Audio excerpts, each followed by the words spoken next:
नमस्कार दोस्तों, मैं अभिषेक आपका स्वागत करता हूँ जीवन प्रश्न चैनल पर। पहले मैं आपको एक बात पहले बता देना चाहता हूँ कि जो जीवन प्रश्न चैनल है वह जो यूजीसी नेट में फ़िलॉसफ़ी जो पढ़ते हैं उनका एक सिलेबस आसान लैंग्वेज में समझाने का एक प्रयास है। तो जितने भी टॉपिक हैं इंडियन फ़िलॉसफ़ी, वेस्टर्न फ़िलॉसफ़ी के आसान लैंग्वेज में इस चैनल पर आपको मिलेंगे। तो आज का जो टॉपिक है वह हमारा है विशिष्ट अद्वैत वेदांत, और उसमें भी दो टॉपिक आज हमने लिया है। कौन कौन सा?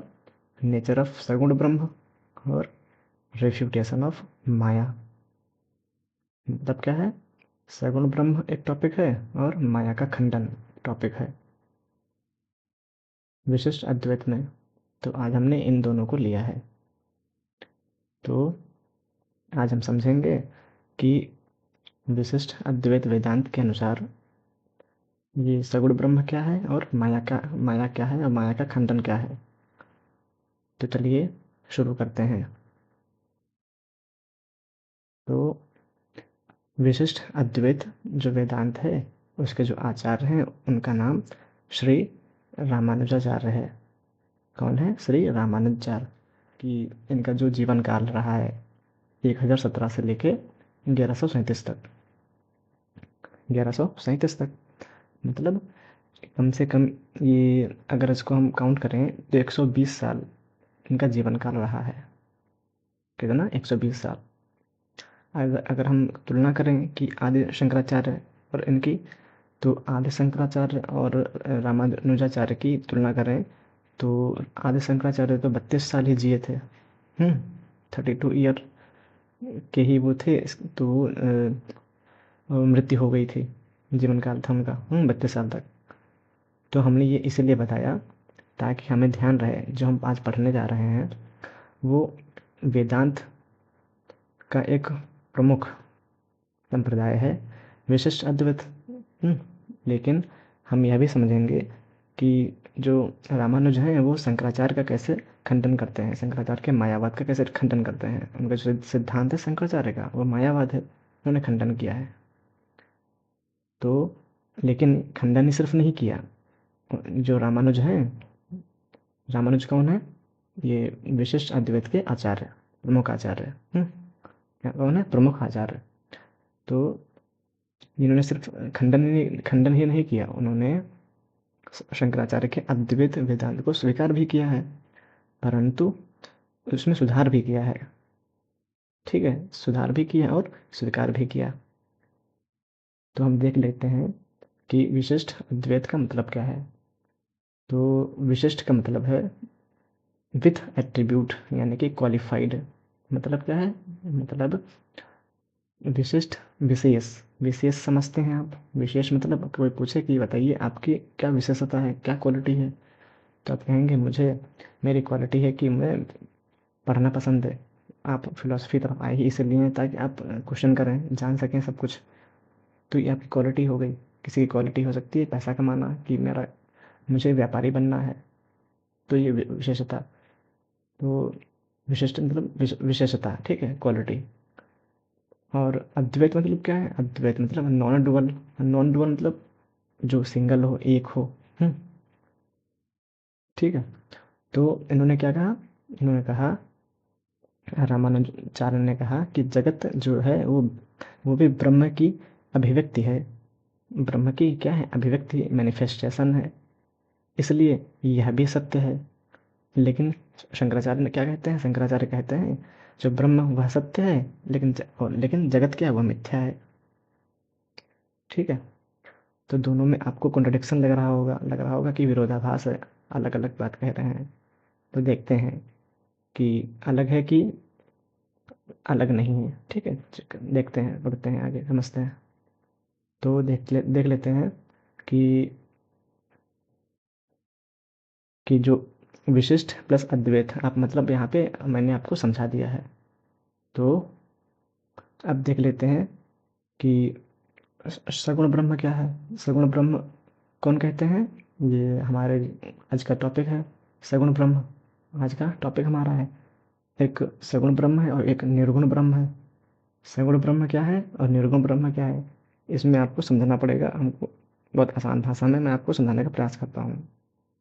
क्या मतलब है? मतलब यह है कि ऐसा ईश्वर जिसके अंदर गुण हो, क्वालिटीज हो, तो उसको सगुण ब्रह्म कहा जाता है। यह ईश्वर कोई निराकार कल्पना नहीं है, बल्कि भगवान नारायण हैं। ये किसने कहा है? ये हमारे रामानुज ने कहा है। हम्म। हम्म। आचार्य रामानुज ने कहा है। क्या कहा? कि जो ईश्वर है वो वो क्या है? वो सगुण है, जिसके अंदर क्वालिटीज हैं। ठीक है। क्वालिटीज भी कौन कौन सी? जीव और जगत की इसके अंदर समाहित है, जिसके अंदर। और उनकी क्वालिटीज क्या बताई हैं? कि वो सर्वज्ञ है, वो सर्वशक्तिमान है, वह उसके अंदर क्या है? अनंत करुणा है, यानी कंपैशन है। लेकिन दूसरी तरफ जो जो जो शंकराचार्य हैं वो क्या कहते हैं? वो निराकार ब्रह्म को स्वीकार करते हैं, यानी कि जिनका कोई आकार नहीं, जिनके अंदर सारे गुण हैं, कोई एक गुण नहीं। हम्म। तो मतलब क्या है? मतलब जो शंकराचार्य हैं वो परमार्थिक स्तर की बात करते हैं। वह बात करते हैं कि कि जो निर्गुण ब्रह्म है वहां तक हमें पहुंचना है, और जो सगुण ब्रह्म है वह एक माध्यम है निर्गुण ब्रह्म तक पहुंचने का। आज हम जितने भी लोग देखते हैं आसपास कि वो सब मंदिर जाते हैं, हम्म, और पूजा पाठ करते हैं। तो वो जो भी मंदिर जाते हैं उनका मतलब है, इसका मतलब क्या है? इसका मतलब यह है कि वो सगुण ब्रह्म को पूजते हैं, सगुण ईश्वर को पूजते हैं। जबकि जो जो निर्गुण है वो कहते हैं कि मैं कबीरदास हो गए हमारे, हाँ, ये निर्गुण ब्रह्म के उपासक हैं। जो ये नहीं कहते कि ब्रह्म अलग अलग है, यानी कि जो ईश्वर अलग अलग है। चाइना का जो, मान लीजिए चाइना में जो ईश्वर है, जो जो पूजा करते हैं, जो अफ्रीका में जो ईश्वर की पूजा करते हैं, उनका जो भगवान है उनका उनके जैसा होता है। हमारा जो भगवान है जो हमारा जैसा होता है, हिंदू जैसा होता है, यानी कि ब्राउन ब्राउन होता है, ब्राउन कलर का। और वहीं जब उधर चले जाते हैं, इधर यूरोप तरफ, वो अपने गॉड को कैसे बनाते हैं? किस कलर का? गोरा बनाते हैं। तो ये वेरिएशन जब दिखता है, यहीं पे सारा खेल है कि तभी हम निर्गुण ब्रह्म की कल्पना कर पाते हैं। ये निर्गुण जो ब्रह्म है वह इन सबसे परे है। हम्म। तो निर्गुण ब्रह्म को किसने स्वीकार किया? स्वीकार किया है आदि शंकराचार्य ने। जबकि सगुण ब्रह्म को किसने स्वीकार किया? हमारे रामानुज आचार्य ने। तो हम समझ सकते हैं कि सगुण ब्रह्म का जो विशेषता क्या है? दया है, ज्ञान है, प्रेम है, शक्ति है। ठीक है। अब हम देख लेते हैं बॉडी और सोल का रिलेशन क्या है। जीव और जगत उसकी देह है, ब्रह्म आत्मा है। यह बात किसने कही है? ये रामानुजाचार्य ने कही है। ब्रह्म आत्मा है। ब्रह्म क्या है? आत्मा है। आत्मा क्या है? आत्मा आप आपके अंदर का वो जो हिस्सा है जो सत्य की ओर जाता है, उसको आत्मा कहा जाता है। क्या मतलब? आप कहते होंगे कि आपके पास मान लीजिए सामने क्या है, एक समोसा रखा है। डॉक्टर ने आपको मना किया है खाने का, मत खाइएगा। क्यों? आप बीमार हो। लेकिन आपका मन है एक जो कहता है कि मत खा, अपने को आप समझाते हो कि नहीं खाना है क्योंकि हम बीमार हैं और डॉक्टर ने मना किया है। वो जो हिस्सा है सत्य की तरफ जा रहा है, वही आत्मा है। सबके अंदर ये बात है। एक हिस्सा हमारा वो हिस्सा होता है जो सच की तरफ होता है, एक वो हिस्सा जो झूठ की तरफ होता है। जो जो सच की तरफ होता है वही हमारा हमारा आत्मा है। अब वो आत्मा जो रामानुजाचार्य ने ब्रह्म के समान बताया है, इक्वल बताया है, बराबर बताया है। ठीक है। तो यहाँ पे ही हम ये समझ सकते हैं कि अगर ब्रह्म बराबर आत्मा है, और इन्होंने क्या कहा है? जो ब्रह्म है वही जीव और जगत का क्या है? एक पार्ट, एक हिस्सा है, एक एक हिस्सा है, एक पार्ट है। जैसे कि हमारी जो बॉडी है, बॉडी के हिस्से क्या हैं? बॉडी की आँख है, नाक है और हाथ है, फिंगर है, ये सब क्या है? बॉडी पार्ट्स हैं, बॉडी के पार्ट हैं ये। वैसे ही ब्रह्म के जो पार्ट हैं कौन है? जीव भी है और जगत भी है। ये कहा है। हम्म। तो ब्रह्म क्या है? सगुण ब्रह्म क्या है रामानुज के अनुसार? सगुण ब्रह्म न केवल सत्ता सत्ता मात्र है, बल्कि चित्त और आनंद स्वरूप है। ब्रह्म is one but the real distinctions, मतलब डिस्टिंक्शन मतलब यहाँ पे क्या है? जीव और जगत। जीव और जगत मतलब क्या है यहाँ पे है? जो चेतन है वो और जो जड़ है वो किसके हिस्से हैं? ब्रह्म के ही हिस्से हैं। अब ब्रह्म क्या है? आत्मा। और आत्मा क्या है? हम, हमारा और आपका वो हिस्सा जो सत्य की तरफ है। ठीक है। तो ये सगुण ब्रह्म हो गया। आप समझते हैं कि माया क्या है? तो माया का खंडन कैसे किया है? तो पहले हमको ये जानना पड़ेगा कि माया जो सिद्धांत है वो आदि शंकराचार्य ने दिया था। उन्होंने कहा था कि जगत जो है माया है। ठीक है। तो उन्होंने ये भी बताया था कि जो माया है उसको डिफाइन किया नहीं जा सकता, क्योंकि माया न सत है और न असत है। यानी कि माया न सत है न असत है। इसका मतलब क्या है? इसका मतलब है जो माया है वह ऐसा भी नहीं है कि नहीं है, वो ऐसा भी नहीं है कि है। जैसे रस्सी वाला एग्जाम्पल याद करिए। उसमें बताया गया था कि, मैंने आपको बताया था पिछली वीडियो में, कि अगर सच होता तो हमेशा रहता। सच तो हमेशा तो है नहीं रस्सी। अगर हम रस्सी को सांप जो है समझ रहे हैं, लाइट नहीं है, और रस्सी को सांप समझ लिया, तो हमें सच क्या होता है? जो हमेशा रहे। आज या कल या परसों या नरसों, या या या क्या है, कभी अब कभी भी बदलता नहीं है, ये सच है, हम जानते हैं। तो वो तो बदल गया। कौन? कि रस्सी को हमने जब लाइट लाइट खोली थी, लाइट ओपन कर दी, तो क्या हुआ? हमने देख लिया कि वो रस्सी है, ना कि वो सांप। तो जब हमने देख लिया तो वो क्या हो गया? असत हो गया। अब असत क्यों नहीं हुआ? मतलब असत हो गया, असत कैसे हुआ?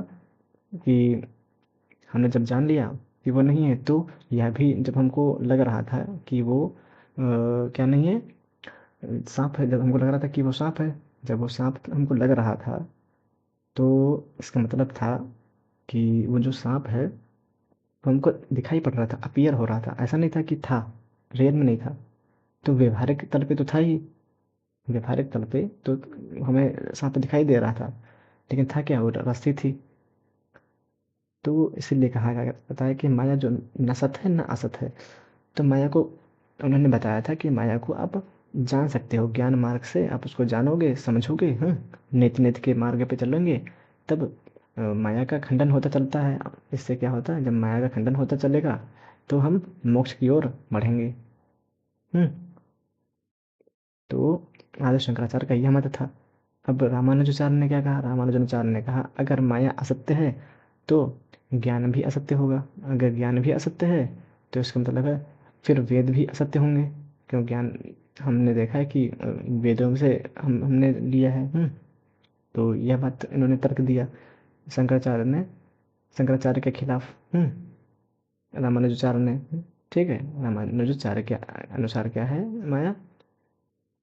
तो माया एक क्या है? तर्कहीन कल्पना है, लॉजिकल absurdity है। लॉजिकल क्या है? absurdity है, यानी कि तर्कहीन कल्पना है। किसने कहा यह बात? यह बात किसने कही? यह बात कही है अ, आचार्य रामानुजन ने। ठीक है। हम्म। तो जब शंकर माया कहते हैं तो इसका मतलब क्या है? जब शंकर जो है माया कहते हैं तो वे बात करते हैं हमारे मन की। हमारे और आपके मन के में जो भ्रम है, जो इल्यूजन है, इनकी ओर इशारा करते हैं। लेकिन लेकिन जब रामानुज बात करते हैं जगत सत्य है, तो वे कहते हैं जो कुछ भी है, मतलब जो कुछ भी है वह उसी चेतना का क्या है? उसी उसी चेतना से बना हुआ है। तो ये बात है। तो हम क्या कह सकते हैं? हम कह सकते हैं जो माया है, माया तभी तक है जब तक आप असली स्वरूप नहीं देखते किसी भी उस वस्तु का। है ना? जैसे हमने एग्जाम्पल आपको दिया था कि जो आसमान है वो नीला क्यों दिखता है? हम समझ सकते हैं क्यों दिखता है। कि स्कैटरिंग ऑफ लाइट है। हम्म। है थोड़ी ना, आसमान नीला नहीं है, वो दिखाई पड़ता है ना? तो यही बात है कि जब तक हम उस वस्तु को, कोई भी वस्तु हो, कोई भी चीज़ है, अगर उसको असली स्वरूप नहीं देखते तभी तक वो माया है। जब जब देख लेते हैं तब वो माया नहीं रह जाती। जब जाग जाते हैं, इसी को जागना कहते हैं। तो वही माया जो है क्या हो जाती है? हाँ, वही माया जगत और ब्रह्म की लीला बन जाती है। ठीक है, जगत और ब्रह्म की लीला बन जाती है। माया भी ईश्वर की ही अभिव्यक्ति है, जब हम और आप उसको सही दृष्टि से, यानी कि जागरूक अवस्था में देखते हैं। ठीक, तो यह बात है रामानुज के अनुसार। तो जो रामानुज ने कुछ तर्क भी दिए हैं, कुछ लॉजिक्स भी दिए हैं कि आप कैसे, उन्होंने समझाने का प्रयास किया है कि माया जो है, कि जैसे रियलिटी ऑफ वर्ल्ड, संसार की वास्तविकता को बताया है। कि उन्होंने यह बात कही है कि माया जो असत्य है, जो सत्य है, जिसको डिफाइन नहीं कर सकते, उसको जान के क्या कर सकते हैं, समझ सकते हैं, जाना जा सकता है। हम्म, ठीक है। दूसरा क्या है? दूसरा है माया कॉन्ट्रडिक्ट स्क्रिप्चर। माया क्या कर रहा है? माया कॉन्ट्रडिक्ट, विरोधाभास कर रही है किसका? स्क्रिप्चर का। वेद कहते हैं कि सब कुछ ब्रह्म है। सब कुछ क्या है? ब्रह्म है, यानी कि यूनिटी इन डाइवर्सिटी है, ना कि इल्यूजन। जब इल्यूजन नहीं है तो क्या है? जब इल्यूजन नहीं है तो क्या है? ये तो इसका मतलब क्या है? इसका मतलब है कि हम उसको जागृत अवस्था में देख रहे हैं, मानसिक स्तर पर जागृत अवस्था में देख रहे हैं, जगे हुए अवस्था में देख रहे हैं। हम्म, आज से बहुत साल पहले नहीं पता था कि आसमान नीला नीला क्यों दिखता है, आप पता है। तो यही तो क्या है? जागना है, यही तो समझना है। ऐसे कितनी ही चीज़ें होंगी जो आज भी हम नहीं जानते होंगे। अभी तो हम समझ सकते हैं कि फिजिक्स कहता है कि हमने अभी अभी 5% भी नहीं पूरे जगत को, पूरे ब्रह्मांड को देखा है, जाना है, समझा है। यह विज्ञान स्वीकार करता है कि 5% भी हम लोग अभी नहीं जानते इस ब्रह्मांड के बारे में। तो सोच सकते हैं कि कितना कुछ जानने को बाकी रह गया है अभी। हम्म, तो यह बात है। तो अब देख लेते हैं थोड़ा सा कि शंकर और रामानुजन में क्या अंतर है। वो कहते हैं कि नेचर ऑफ ब्रह्म के बारे में शंकर क्या कहते हैं कि निर्गुण है, और वो क्या कहते हैं? सगुण है। मतलब परमार्थिक स्तर स्तर पे क्या है? सगुण, निर्गुण है। आप ये मत कीजिए कि अलग अलग हैं। बस आप ये समझिएगा कि अद्वैत जो, यानी कि जो शंकराचार्य हैं और जो रामानुज हैं, रामानुजन ने उसी जो फिलॉसफी थी अद्वैत की, उसको व्यवहारिक तल पे लाने का प्रयास किया है। और जो अद्वैत वेदांत है वो परमार्थिक स्तर की बात है। जब आपसे कोई कहे कि आपको ऐसा टॉपिक दे दिया जाए जिसको आप कहा जाए कि आपकी आंखें वहाँ जा नहीं सकते, आपके कान उसको सुन नहीं सकते। आप जब कल्पना करोगे वहाँ तक, कल्पना भी वहाँ वापस आ जाती है उसको छोड़ करके। तो जब ऐसे अब आप कोई बात करें तो आप क्या कहोगे कि ऐसा तो हो ही नहीं सकता। तो निर्गुण ब्रह्म ऐसा है। ये बात किसने कही? आदि शंकराचार्य ने। तो भारत के आम आदमी को कैसे ये बात समझ में आए? तो उसी को समझाने के लिए विशिष्ट अद्वैत आया। हम्म, यानी कि उन्होंने कहा सब कुछ है, बस आप जान के करो, समझ के करो। हम्म, और सही नियत से करो। तो ये अंतर है बस अद्वैत में, यानी कि जो शंकर का है, और विशिष्ट विशिष्ट अद्वैत का है रामानुजन में। तो उन्होंने व्यवहारिक स्तर पे समझाने का प्रयास किया, और वो परमार्थिक स्तर पे समझाते हैं। कौन? आदि शंकराचार्य। और आदि शंकराचार्य और रामानुज में करीब करीब 197 साल का अंतर है, 197 ईयर्स। तुम ध्यान रखना पड़ेगा कि जो आदि शंकराचार्य का फिलोसफी है और जो जो रामानुज की फिलोसफी है, वो 197 साल बाद का अंतर है, इसमें अंतर है ना। अब देख लेते हैं दूसरा पॉइंट कि अद्वैत वेदांत कहते हैं, यानी कि शंकराचार्य कहते हैं ये जो रियलिटी है वर्ड की, वो इल्यूजन है, माया है। बात सही है, बिल्कुल सही है। और दूसरा विशिष्ट अद्वैत क्या कहते हैं, यानी कि रामानुज क्या कहते हैं कि जो जो ये क्या है, जो माया है, जो जो दुनिया है, ये वो दुनिया क्या है? हमारे ही जो रियल है दुनिया, वो क्या है? रियल है। और जैसे कि हमारा जो शरीर है, शरीर उसी का क्या हिस्सा है? जो हमारा शरीर है, शरीर का हिस्से क्या है बताओ? आँख हो गई, नाक है, और कान है, हाथ है, ये सब क्या है? हिस्से हैं। वैसे ही ब्रह्म के हिस्से क्या है? उन्होंने कहा ब्रह्म का क्या है? पार्ट है ये जगत, ये जीव, ये बात कही।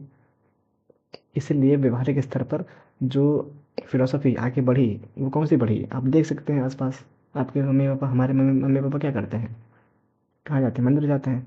तो वो रामानुज को फॉलो करते हैं, रामानुज की फिलॉसफी को। ठीक है।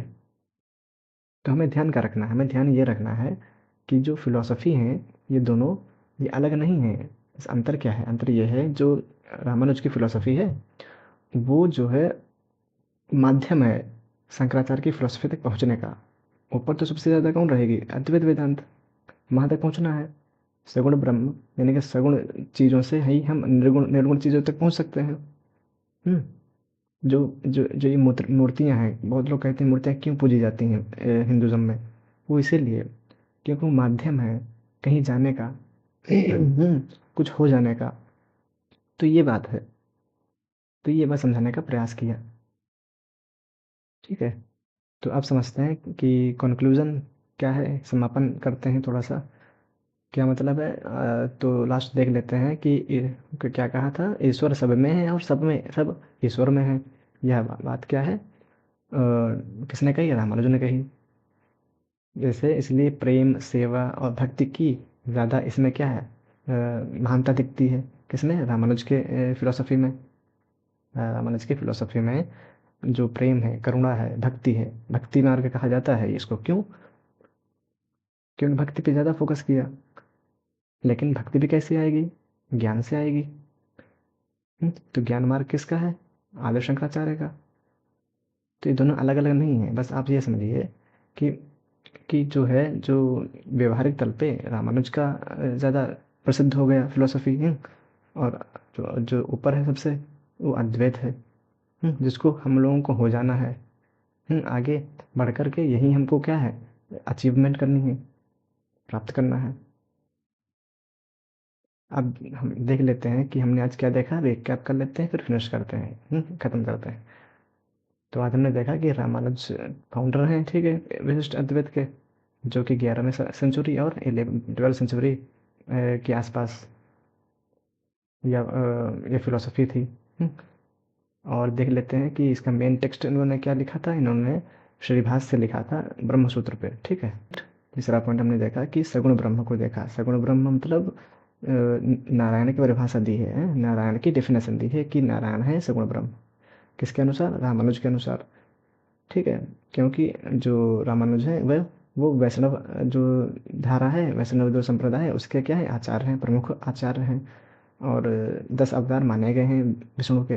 तो उसमें जो 90वें अवतार है, जो 9th जो अवतार है, कौन है? वो कौन है? वो है हमारे गौतम बुद्ध। हम्म, और जो ये हैं 10वें अवतार, 10वें अवतार अभी जानते हैं आप, नहीं हुए हैं, जिसको हम कल्कि अवतार के नाम से भी जानते हैं। तो रिफ्यूटेशन क्या है? हमने आज पढ़ा रिफ्यूटेशन को, हमने पढ़ा माया, माया का रिजेक्शन। तो वर्ड इज रियल इन्होंने कहा, और माया का रिजेक्शन कहा। ठीक है। तो दोस्तों, मैंने आपको आसान लैंग्वेज में समझाने का प्रयास किया है। तो मिलते हैं नेक्स्ट वीडियो में। आप सब्सक्राइब कर लीजिएगा हमारे चैनल को। और मैं आसान